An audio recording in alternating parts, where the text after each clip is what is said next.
All right. So Jennifer does share my information all the time, so that's how I'm here.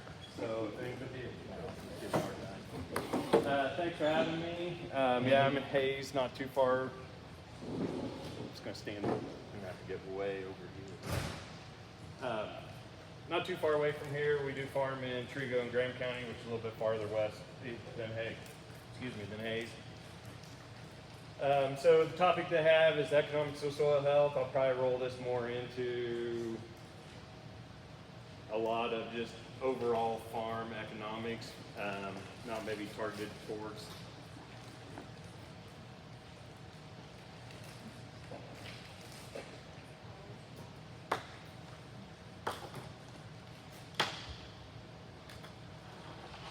Can you hear?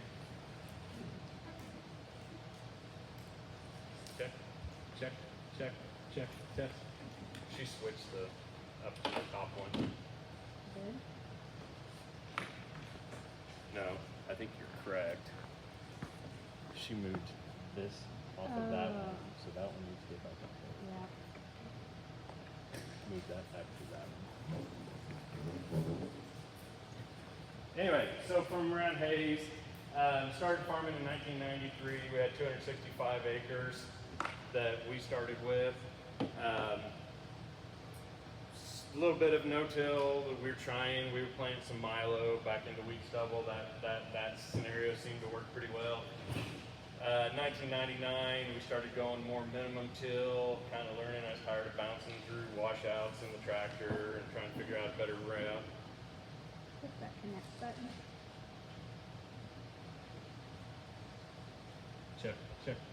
Check.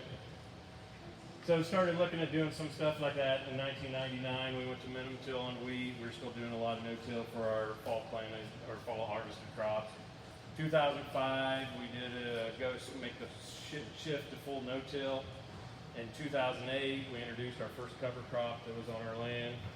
That happened to be due to a fire that came through from a neighbor that was using a pickup sprayer and burned a bunch of our wheat stubble, and we had bare ground, and so we thought we need to do something here to try to cover that ground up, and it was just an oat pea radish mix that we did back then in 2008. We don't have any livestock that I own that have been on our ground.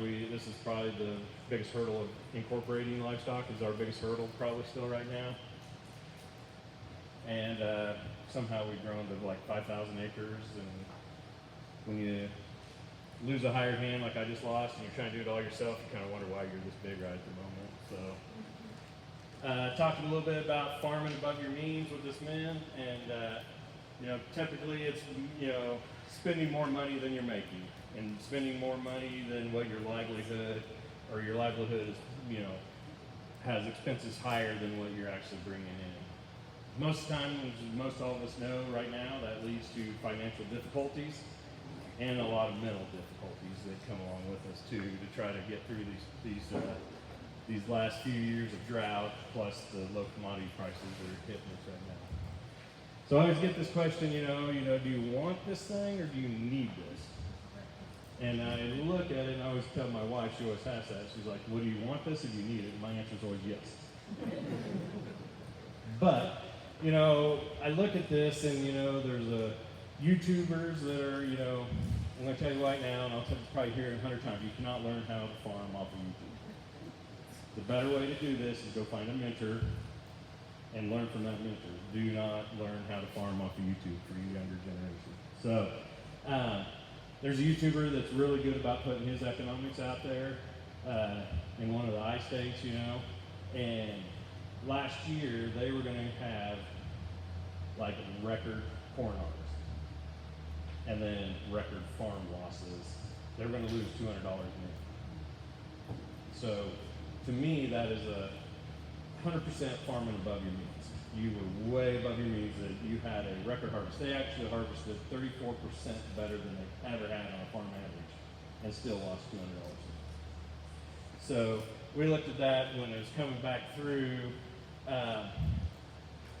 My nephew, when he was still farming with me last year, they had a pretty nice milo crop coming for a drought, and a hailstorm in August wiped them out. So crop insurance and everything else they had. So we get a clap now. Welcome, Chad.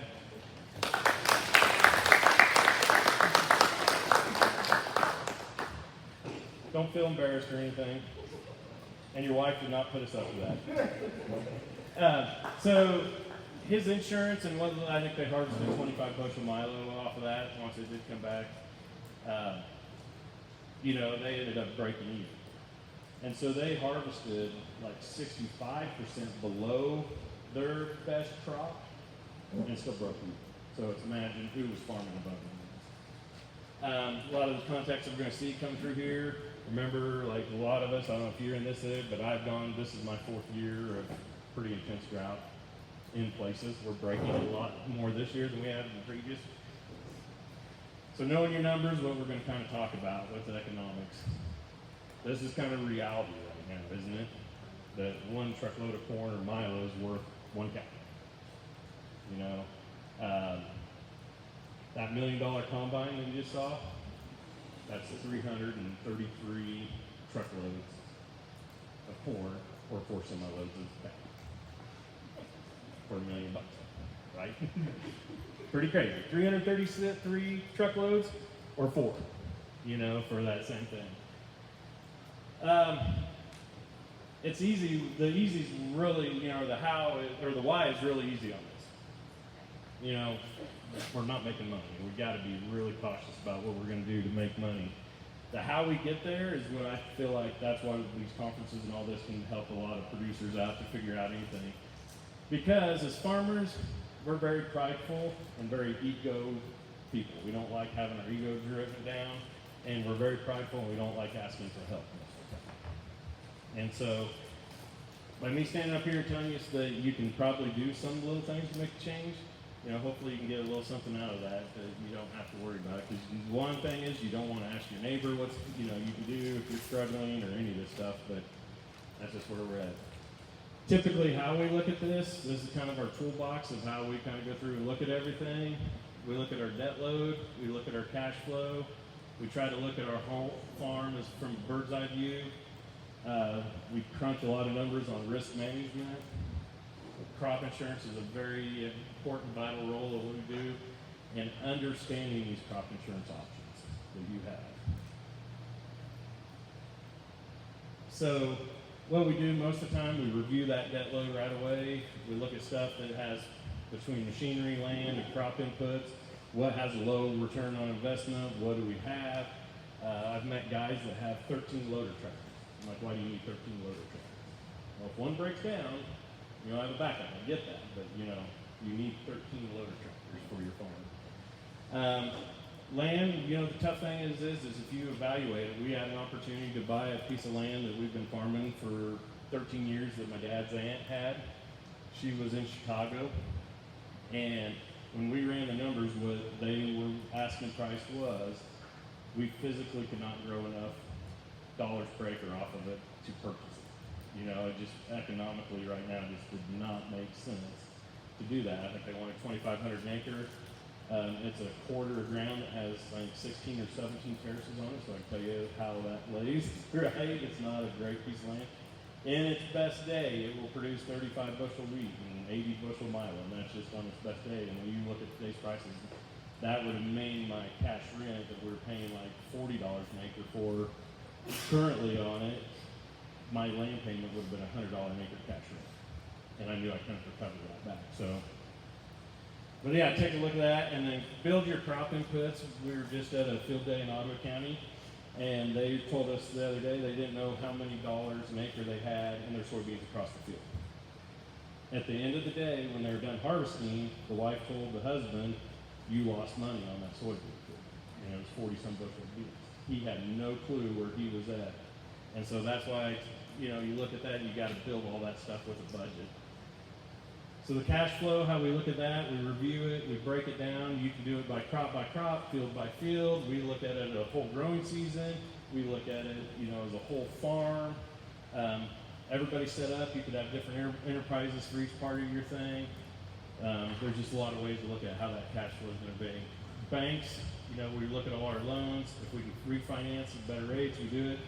I know people get caught up on paying $400 or $300 to refinance, but when you look at the long term of what that can save you, that $300 might be pretty easy to get past. High interest rates, I mean, that's why we look to refinance. I mean, they're just a killer right now if you got it in there. And is there any bankers in the room? Nobody's going to raise their hand because we're one number. So we can bash on them hard here. They're, cash is king, right? I mean, they are a cash flow lender right now. I mean, they're probably going to get spooked on a lot of stuff if you're not able to cash flow what's happening right now. This bird's eye view, this is the stuff that, you got to run these scenarios on your farm and find out what's happening. If the price would drop 25%, can I make all these payments? Can I get my debt reduced down, and can I even, make it through to next year? If it increases 25%, what can I do? Can I pay down quicker? What's the most important thing to do? This is typically what happens for me is the yield drops and the price drops 25%, right? And now what do you do in this scenario? So again, that all plays out to trying to understand not to get too far above your means. I'll just talk about this a little bit. This is typically the one on your left. I hope you guys can see the numbers back there, up there. This would be what an irrigated cornfield would normally be in our area. So you would look, and this was 2024. Shoot for 224 bushels. I needed 174 bushels to break even. My cost of production, we sold 435, $146 an acre. So, you put 800 in, I'm going to get 146 back. What we did, and we presented this watching the water at the Governor's Water Conference last year. What if we tried to grow a really profitable crop and conserve water by doing this on irrigation? So we shot for 150. We planted a variety at 14,000 at double ear. And so while we did that we looked at that. We fertilized for 150 or the 14,000 population. The only thing we did is we increased our chemical budget because we figured with a thin population we might find some more weeds, so we thought we might have to go in there. But if you look, we're shooting for 150 bushel yield goal. 85 is my break even on that. And this is what's hard to get wrapped around people's minds is I can be more profitable on less bushels. And I mean, it is really tough. But when guys will come back up to me later on, and almost beat me out behind the door when we walk out here because they're like, it's all about the yield. And I will tell you, your yield is tied to your debt load. If you are always trying to push yield, I guarantee you, you have a very heavy debt load that you're trying to, you need those bushels to get through that debt load. So once you can reach a point where you don't have that problem, that's when some of this looks pretty nice. Here's what actually happened. And just like we said, I did not harvest 150 bushel like I wanted. I harvested 130. This is the crop insurance. This is what we look at our risks. So I had 165 actual production history on this field going in. If I insured it 70%, that's 115 bushels guaranteed by RMA, crop insurance. If my break even's 75 and I'm getting paid on a complete loss of 115, how much risk of my own equity out of pocket am I going to have, right? Zero on that scenario. That's what we show here. So instead of getting 256 profit, we were 208. But in this system, that was, I can't remember, I think it's a 24% reduction in yield. If I would move this number 24% down, you're making like $80 an acre. If we wouldn't achieve, we don't know if it was a variety issue or if it was, what the issue was, why that we had that reduction in the yield here of 130 versus 150. Any questions on these numbers before I go on? I mean, you look at like off some of these costs that we have associated. If you notice, this is taxes only. This is owned ground. So. We're both of these the comparison of the two fields. Yeah, I mean, it wasn't a side-by-side comparison. The one is what the normal people are trying to do in my area. The 220 is what most everybody does. 150. This field here was actually, but so they weren't side by side. This is typically what people, the inputs you would have had to do to get to that number. Thank you for that question. So I know it's hard to see in the back and see what it is. We did that 130 bushels on 9 inches of applied moisture. I'm allowed to pump 28 through that pit. So that's almost a 70% reduction in pumping, and I made more money than if I would have done the normal of the county, right? So that's what we're trying to get at is, you know, you can be profitable in that. Here's irrigated milo that we did. So this pivot, we ended up with a 100 bushel average. We were hoping for better than that. I don't know if any of you have planted double team milo yet. It looks phenomenal, but boy, the genetics just aren't there yet for irrigated yields. You know, I mean, it looked like 150 bushel milo easily, and we pull in there, and those genetics just weren't quite there. And if anybody know, you have like 2 choices of what to buy: the heavy hitter and the dryland variety on the double team milo. So it's not like you get big choices. So you look at kind of the same thing. We had 0% risk if we had it. We made $90 an acre on that thing. Dryland milo. So this is 2024's complete farm average for me over like 1,800 acres of milo. We averaged 205 in it. My RMA guarantee at 70% is 51. My break-even bushels for the inputs that we had at the 205, we're covered. We have 0% risk if I would have had a complete disaster. You know, if we want to harvest an acre of that, you know, which you have some different numbers that change. You know, your harvesting cost changes if you just turn it into an insurance check too. But last year, my marketing average was 428.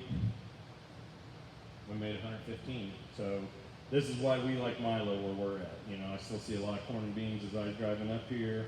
A little bit of milo out here. Any of you guys that have milo right now, we're all kind of worried about what we're going to do with this milo, right? You know, there's no demand, there's no market. Basis is going to get ugly. I don't know if the elevators up here are still sitting on last year's milo they haven't moved yet, which there's a lot of that around. So I think we had a talk the other day on the Kansas Soil Health Alliance. So we have just a deal over the noon hour where we all get on a Zoom and we just talk, right, and see what's going on. And that was it. What's our marketing going to be for next year with milo looking the way it is? Crop insurance. What did I come up with? I'm going to plant some corn and maybe sunflowers. Is where we're at right now on that. You know, Caleb was on that call, so I mean, we talked about it a lot. Can you go back to that last screen? And I like The milo or the? Yeah, this one. Okay. And I like your approach. I've heard this talk a couple times, and I think you're right on. You know, start with your APH, fertilize for that, aim for that, and then work backwards. But one thing I would point out though, especially on milo, when the basis is really, really wide, your price guarantee doesn't help you as much. Right. And so you really got to figure that in, because if you make half a crop or 3/4 of a crop, what they count as production, I mean, they're going to give you a price for that. That's not what you can get at the elevator. No, so no. You figure. I mean, right now we all want a complete disaster on our milo. It's going to pay better by crop insurance, 100%, right? I mean, it's a bad game. It's like when you catch that rain, you're like, oh, we got that rain, but I'd be better off if I got hailed out completely and I harvested 0 bushels of milo. I'm going to get paid more because yes, the crop insurance is worth more than what because the basis I know is going to widen out to $1.25 by the time we're all said done, maybe $1.30. So, and we're at 85, which is still pretty good in my area because I have a Cargill rail terminal right in my backyard that is keeps me fairly competitive. Dryland wheat. You hear me give this talk, which I do a lot. I call wheat poverty gas. So pretty much it keeps you right in poverty if you keep planting wheat. This is the reason why we look at it. We averaged in 2024 $234 on the few fields we were planting to wheat, and this is what we lost: $55 an acre. Planting wheat. You know, we harvested 34 bushel wheat. Granted, Most of this wheat did go back into failed chopped corn that we chopped, and we needed a living root. If it made it, it made it. We just kind of went in here, but that's kind of where we're at. Crop insurance, we get this question a lot, you know, guys. I've had guys ask me and said, oh, you're one of those that plays that crop insurance game. I'm going to tell you, if you're not playing this game, you need to be playing this game. There's a lot going on with crop insurance in the last 2 years, changing, even the last year, that there's a lot of stuff that a good agent can help you out. But one is, like I said, you got to understand your crop insurance, and just like Caleb said, you got to understand where you need to be at on those APHs and build that from down. You know, Lance will talk a little bit. You know, I always love when an agronomist will come in there and you go pull a soil sample on your field and you send it in, and he's like, what's your yield goal? And you're like, I don't know, 120, 130. And my APH is 75, right? I can tell you already what I'm doing is I'm spending way too much money on fertility, because his recommendation is going to come based upon the number that comes back off of that I'm probably not going to achieve. I might achieve it one every 7 years. I might hit that 130 bushel, but most of the time I'm going to hit that APH for a reason. Like I said, have an insurance agent that understands only that. My agent only sells crop insurance. He doesn't try to sell me term life and auto and home insurance. All they do is crop insurance. The previous ones we had selling all this stuff had us, you know, they didn't, you know, never had us doing yield adjustments, trend adjustments. They didn't have us doing all these things that you look at that can maximize the money you're spending for that crop insurance. Yes. So you're maybe going to get to, I was going to ask you if you're using optional units or enterprise. Get to that. Good question. So yes, there's tons of crop insurance options you can add on. Optional units, enterprise units, the SEO, the ECO, all these things you need to look at. So this winter, or just here July, I got another $100,000 check from insurance on SEO because our county had low revenue and low bushels that were based in that county on how that works. And so how that works is it's probably from NAS data to every call that we love to answer, right, from the NAS survey of, you know, what your yields were in that. But they'll take that and they'll figure out what your county is. If it is above revenue, then that's probably not going to trigger a payment. But if it's below the revenue for the county, it's going to trigger payments. These are now getting highly subsidized by the government. ECO now is in the 80% subsidy. So that's where this makes that. You're going to spend $7 to try to get 60, right? So that's before the subsidies came in pushing on these SEOs and ECOs. It wasn't quite as appealing to do, but now they're doing that. And if you have any recollection that you think your county is not up to par because of subsoil moisture or anything like that, these are options that you might want to roll the dice on. These kind of are tricky. So I just got paid in July for 2024. So you're going to pay a premium for them in the year you get it. So right now, if you had it out, you pay 2025, you're not going to get paid until July of 2026 after they process all the data. So there's a lag. So you have to pay for it up front, not knowing what you're going to get kind of in the back end. And if people are like, that's confusing, that seems like it's a gamble, welcome to what we do every day, right? This is just fighting. You got to know when to roll that dice. Here's kind of a little deal. We'll probably talk about this on the panel coming up a little bit, but this is like what our infero mix is. This is our live biology that we put down at 32 ounces an acre at $10. This is a water soluble, kind of an ortho phosphorus with fulvic mixed into it. At 64 ounces, I am getting 2 pounds of phosphorus.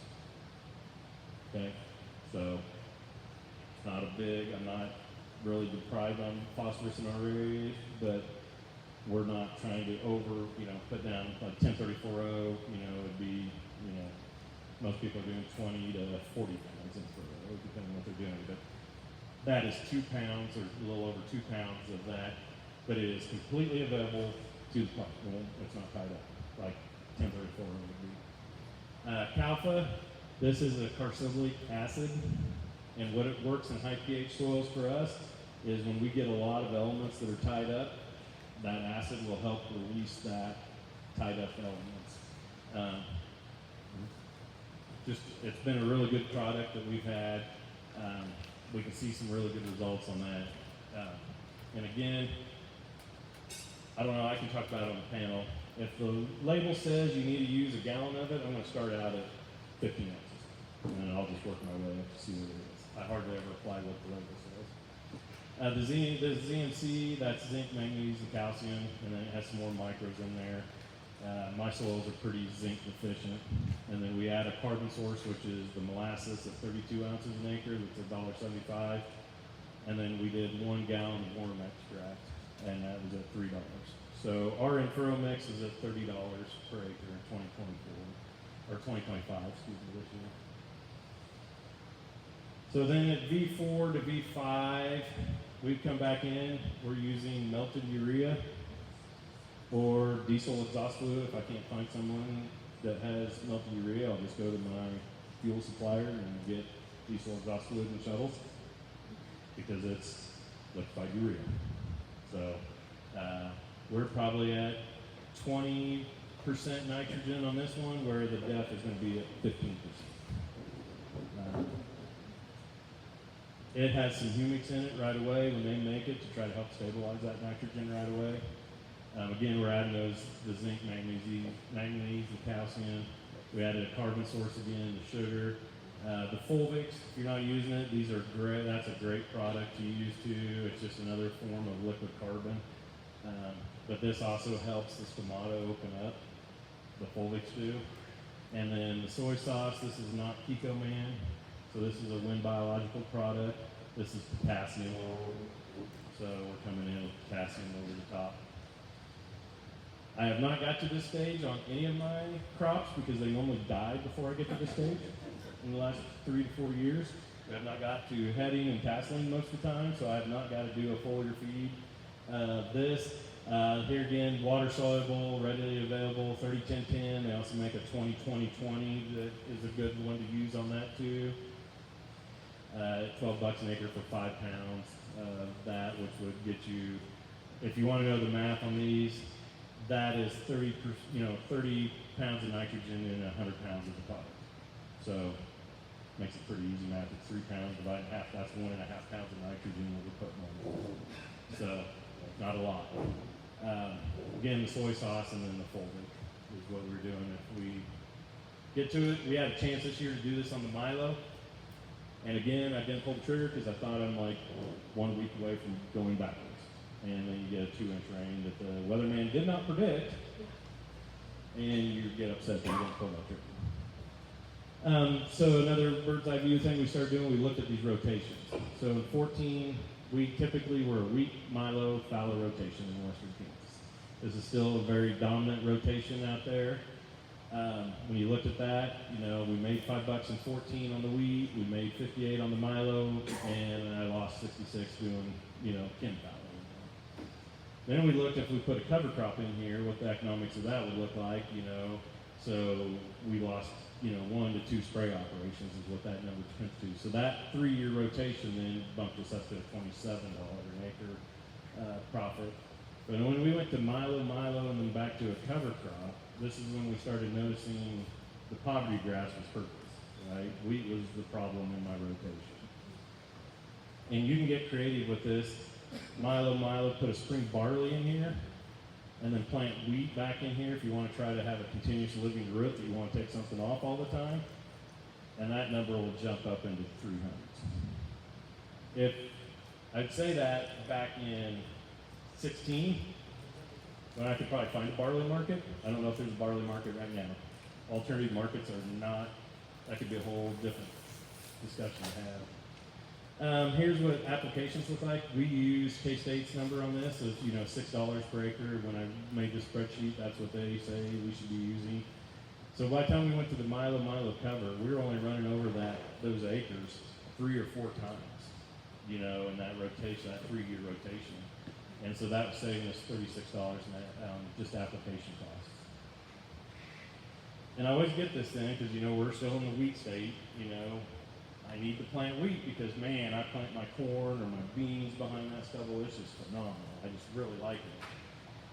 I still feel like we'll come back to it's a cash flow issue, and you know, positive or negative, the bank really doesn't care. If you lost $50 an acre, he doesn't care, but what does he want you to do? He wants you to sell that wheat, pay down your line of credit, and you go on to the next day. So, and most of our ancestors, if they were farming, how'd they set all your debt up, right? In that July and August time frame, because you had something to sell typically afterward. The first year I had no wheat in our rotation. You know, your banker will probably call you and be like, are you going to pay down your line of credit? And I'm like, no, and my line of credit was maxed out by May because we planted all fall crops. And they get a little concerned, you know, but after you can show them the numbers and you work with them, you know, you can get through it. But again, since there's none in here I'll pick on, they're just cash flow lenders. They really don't care if you got 50 quarters of ground or what. If you're not cash flowing, they're not going to give you money. So in 2020, we tried, okay, we're going to build from the top down with a budget. We're only going to put $135 an acre in this wheat. Limiting factor is probably going to be fertility and chemistry, and we're just going to see what happens. And I needed 30 bushels to break even. My farm APH was 31. I figured not much risk in here, you know. If I had still been doing my old system of a 205, I wouldn't have needed to be 50 bushels of wheat to break even. And so at that point, you know, that's why we had to look to see how you're getting where you're farming above the means. And when you do that regenerative shift, or you go into low input farming, these are one of the things I'll tell you to look at really closely while you're doing this, or it can cause you a lot of headaches, is get your debt load down and understanding how that cash flow structure is coming in, especially if you're changing out of not much wheat, or if you have fall calves and now you're trying to bring spring calves in to sell. And I mean, there's just a lot of understanding that cash flow and how that's going to move. For us, the example I was going to say is we needed $1 million gross income to get to zero every year. And when we did this system of low input farming, we harvested $750,000 worth of income. That was the most profitable per acre $750,000 we've ever produced on that farm. But guess what happened? I couldn't pay back $250,000 on my line of credit. Even though I was super profitable, my debt load was too high to get that paid off. Sorry about that. So, debt was built around $1 million. Cash flow for that, you'll probably fail. Was talking to some banks at Ottawa last couple weeks ago. They might term out your line of credit now. I was fortunate enough they let me term out my line of credit, that $250,000. Because if you're $250,000 short, you don't term that out. What are you doing? You're starting behind the 8 ball already. Now your $1 million line of credit's already $250,000 short. You're going to have to start learning how to be creative and low input farm because the banks forces you to do it. Again, I would say we have some huge egos as farmers. Sell off machinery that has a poor ROI.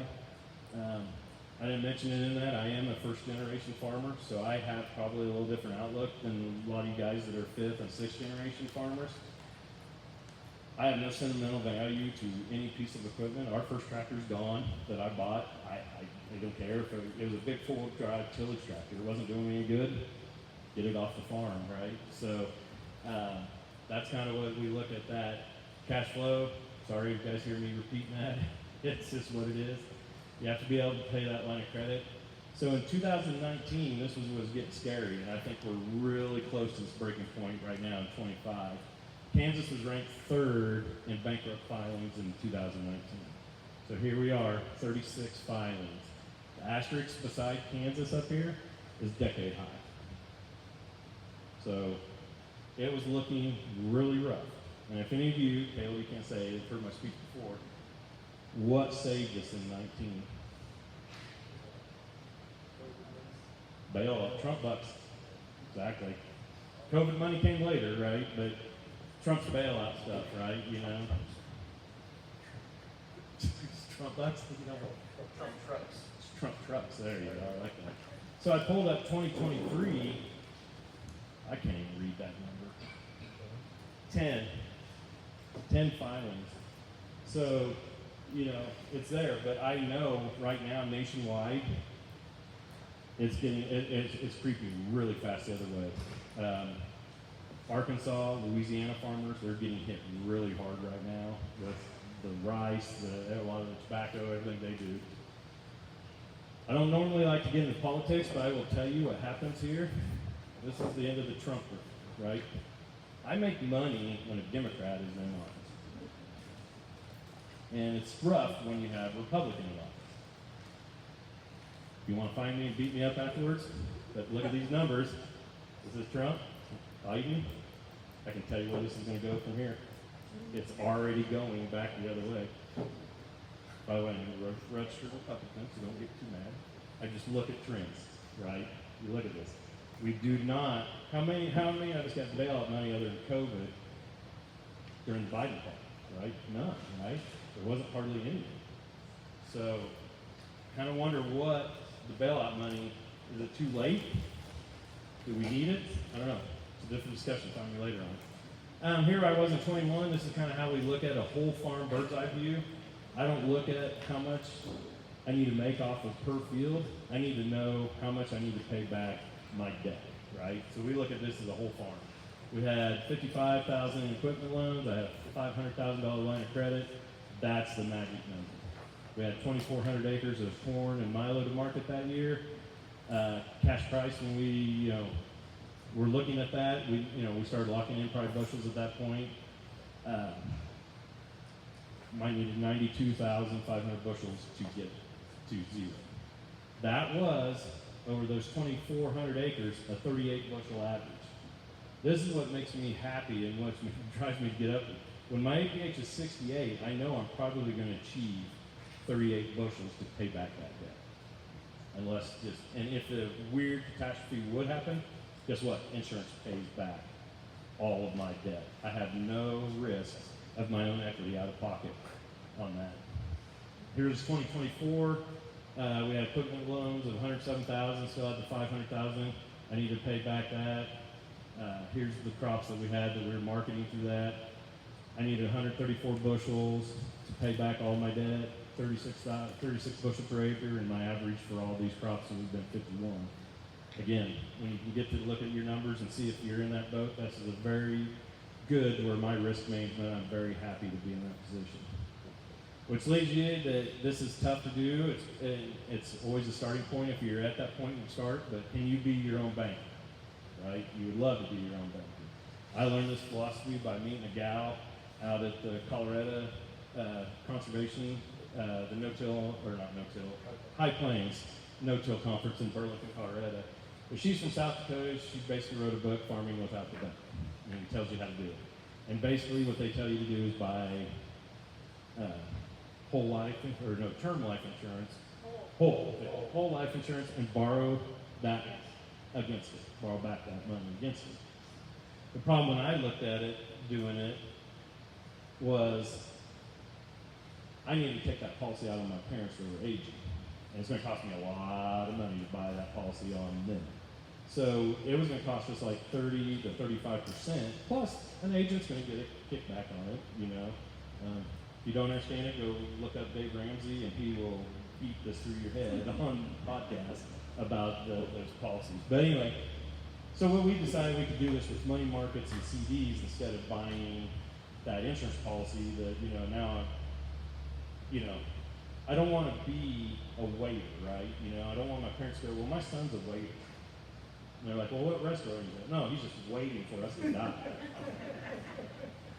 So at that point, I don't want to be the waiter. So, and taking it out on my wife, man, it's the same thing. That policy, when you can kind of start making it and moving it on, goes in that. So we try to do that. So we use a line of credit.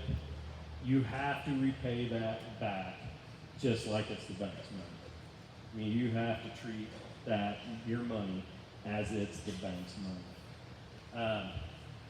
So what we did is we cashed in some savings and different stuff, and we put $500,000. That's my line of credit. You guys saw in my previous deals, we had that $500,000 line of credit. That's what I did. We put it in a money market in 2024. It was earning an average of 3%. It paid us $8,500, right? I have this at the same bank. I can pull my phone out. I can transfer that money. Most time, I think they're allowed 6 withdrawals a year or a month, unlimited deposits. pretty much all of us pay bills twice a month now, you know, so I just transfer the money quickly and move it on out. By going to enterprise units on our crop insurance versus optional units, that was a $27,000 a year savings on those acres, right? So again, what I'm doing is I'm self-insuring part of my risk. And what was that risk, remember? It was already 0%, right? So we use CDs a lot right now. So if I know I have a tractor payment or a land payment, I put those in 3-month CDs right now because Discovered Online, Capital One, these are probably the ones that are paying the best, you know. Since there's no bankers in here, I'll tell you that. They go out and find some of those online that are paying a little bit better. The banks will be probably 1 to 1.5% below what those guys would probably be on there. And you can roll those. So if that note's still not due for 8 months, roll your 6 months twice, right? And then you can keep that money and you're making 5% on it. So, any questions on that money marketing and the CD stuff before I move on? Okay. So on your guys' right was what we started out with, 0.7 organic matter. And this is a conversation we had on the deal the other day. If you have a low organic matter, does that mean your soil's unhealthy? And it's not functioning? It depends.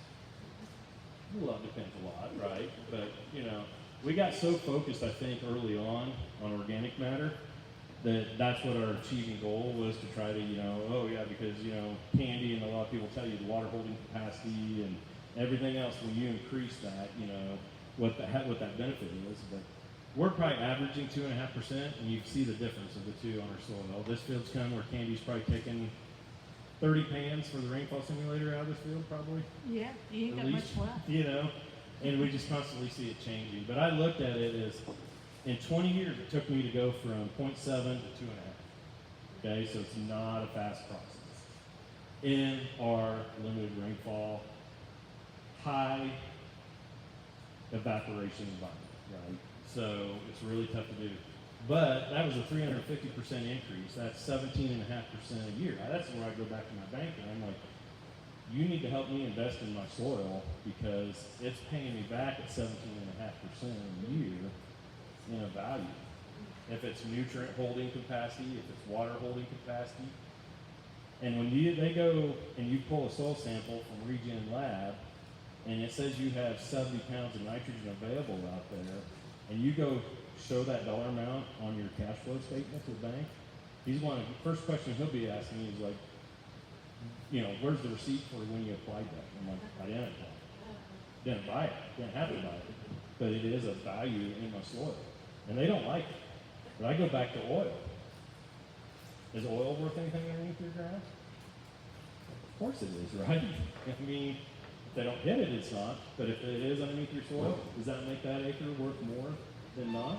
So as the oil production increases, to me, that's no different than your organic matter. In summary, just look at, you know, from us going from a chem fallow to continuously living roots as much as we can, whether it be cover crop or just continuous cash crop. You know, we've reduced $50 an acre savings.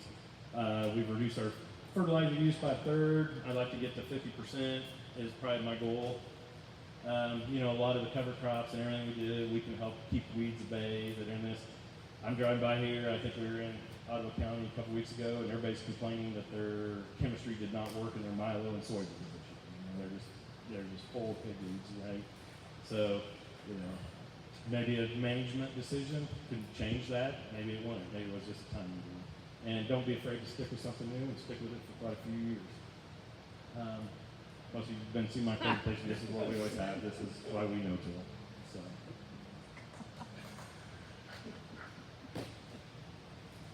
I do have my correct email up here now. Thank you, Candy.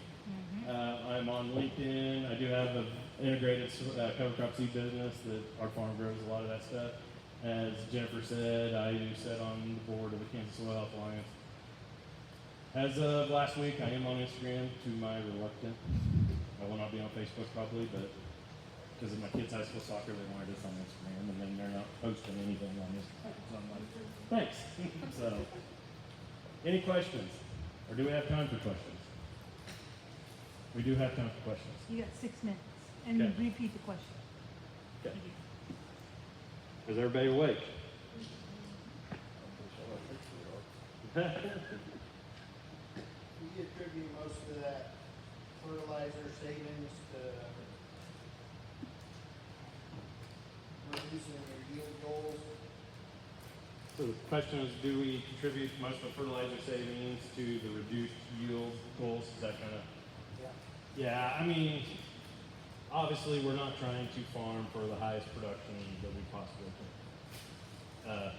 You go out and look at my Milo fields right now, I am probably short on nitrogen because my bottom leaves, not just 100% due to drought, but I think they're firing due to probably short on a little bit of fertility. And I think on the panel I'll talk about what my whole fertility program is. I think what's saving us more money than any of that is the biology. I think that biology piece that I did not have early on when I was just doing cover crops and row crops has taken us to a whole different level of how we understand and how we can reduce off of stuff, reduce off of those synthetics is the biology component that we did not understand and bring into that. And that's why we want to show you that the live biology that we're using in that deal with the worm extract, that is what we did. And I don't know if it was on the slide. Some of the acres that we did post this year, we did put worm extract in, and some we didn't, just to see if we could see that. I'm going to tell you, you will probably not visually see the difference of the extract when you apply it, right? I mean, it's just not something I'm going to go out and like, oh my gosh, it looks so much better. But I think if you get up to like Michael's area and Riley's area, where they're up in north central, northwest, north central part of the state, where they've been a lot drier than we've been, they're seeing their stuff, and we saw it too. We can hang on a lot longer. Is the goal still going to be it's going to die in 3 weeks? Probably so. But you see this resilience, and you could catch that one rain, right? That might save you and catch you, heaven forbid, I call it the APH year. That's like the worst number to harvest. Yeah. Did that kind of answer some of that part of your question? Obviously lots of moving pieces, but then where do you believe your chemical savings came from?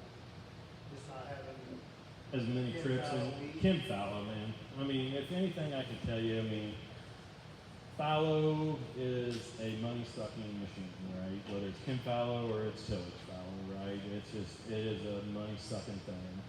And it mineralizes, it does a lot of stuff that unfortunately we can kind of thrive in these weird environments that can get you, but in our environment, we're just not going to cut 60, 70 bushel a year in and year out, or we wouldn't have a 35 bushel APH. So, but the cover crops will cut it out a little bit.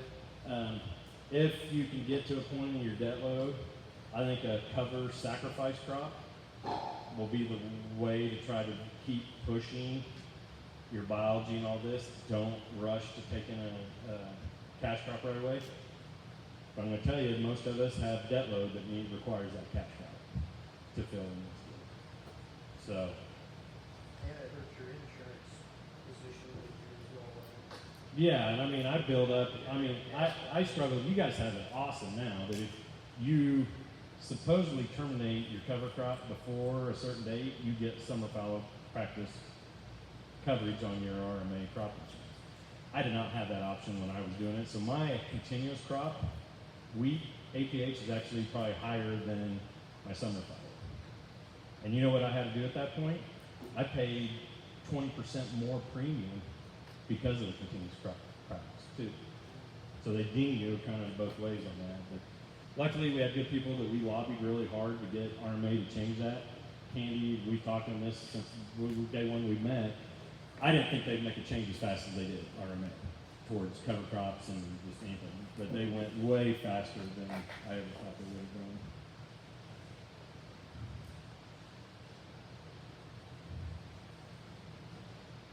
What cover crops were you planting? Yeah, so we were shortening a fallow period when we were doing the original first thing. So in that fallow period after milo would come off. That spring we plant oats, peas, maybe, oats, barley, peas, radish, turnips, sunflowers. What we ended up learning later on was that's a pretty expensive crop, and then we tried to find grazers to come in and graze that. And we've struggled getting grazers to come in. And the money you spent for that, for the amount of grazing, if you did get them in there, it went really fast, right? So that was kind of a tough one. So in the Milo, what we do is we plant a summer mix in May, and I would let that run, and we'd eventually terminate it when the pigweed was, when it's kind of just ran its course, and the pigweed was getting its last rush here in August, then we just go spray it and terminate it out and let it set through the winter, and then go plant milo or corn back into it. So that's how we stayed with the 2 spring plants, and then we come back with that summer next. That, I will tell you, and I think Michael and Riley will tell you, that's probably an easy one to build organic matter. I mean, that's a good carbon cycling one that, that's a good one to do that. But right now, when I don't have cattle, and you look at the price of the cattle, one, I can't afford to get into it now. I mean, I had a customer early this spring said, hey, I want to plant 300 acres of oats. I'm going to go buy some stalkers and put on there. I'm like, you got an extra $600,000 around to go buy the stalkers to put on 300 acres of oats? And he's like, well, I guess I'll just plant 30 acres. So, yeah, so it's a whole different deal. And I have no infrastructure. I mean, I don't have a stock trailer. I don't have fencing. I don't have any of that infrastructure. And if you got to go buy some of that stuff, that starts playing into that ROI for that. And a lot of stuff we do, the seed business drove me away from a lot of diversity, unfortunately, and it was tough to do that, because I needed straight triticale fields, straight rye fields, straight German millet fields, so that I could have seed to sell to you guys, So we went back to that. We tried companion cropping for a while, hairy vetch and rye, hairy vetch and triticale, winter peas, triticale. They're okay, but they're also a headache to try to separate out. And so it just kind of got to a point where it was just easier to grow monocultures for the seed side of it. So at some point, we just saw we were going to plateau. But I'm going to tell you guys, always strive to do better. But if you're profitable at a plateau, run with it, right? I mean, that's the whole name of this game. If you increase your farm from 0.7 to 2.5, and you're making good money with that, slowly try to push the envelope. Don't do the whole farm to try to push that envelope to try to keep bettering every acre on that.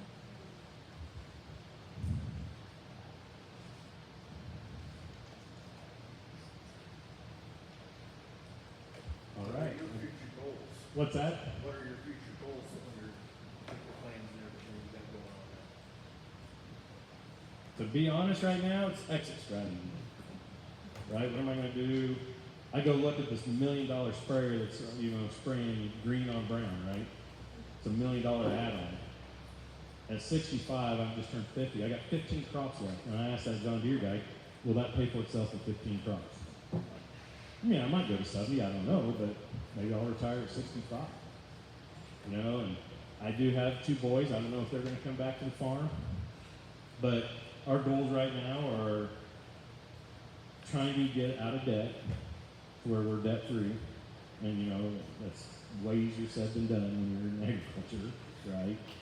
And then that exit strategy, or the transition to the next generation if they want it. My nephew's the one that worked for me for 4 years, and he was my backup plan if my kids didn't want it, right? And he went through a tough time in his life and decided he was getting out of farming and took a job in town. So nothing any of us expected, but throws you for a curve to do that. So, but yeah, I'd say the biology. What can we keep doing with biology to simulate if I can't put cattle on this ground?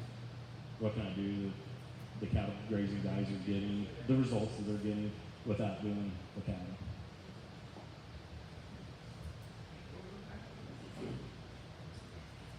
Moving to social security age, so you may want to move really hard. So the question was about Social Security, and I think 15 years ago, I think I quit getting that letter that told me how much I was going to get with these gigantic asterisks that said at the current rate, that number is not going to get paid out at all. I think I saw a long time ago, I don't pay myself a wage, I don't do Social Security, I didn't pay into any of that stuff. I put it into investments or CDs because that's where I thought it was going to be better off than worrying about, you know, a Social Security coming back and what little bit you guys will get, maybe enjoy it, you know. I'm 73, Brice, you need to extend that out a little. I need to extend that out a little bit longer. Unfortunately, I told you I didn't pay in a lot. I'm not helping you out any. I didn't. If I depend on that, Yeah, 100%. And I think that's a part of my nephew's decision was he needed steady health insurance and steady retirement. You know, I can tell you, I mean, the biggest question I get on how to be your own banker is how do I start? And I mean, that is a tough question. And I mean, to me, it boils back down to, do you need that new pickup or do you want it, right? And where do you need to be at? And I mean, I told him when they started out, they're only putting a few $1,000s in a CD, but a few $1,000s, then if you can learn to manage that, then it turns into 3 and it turns into 4. I started in '93, so it's taken me quite a few years to get to the point where you can try to be your own banker. So.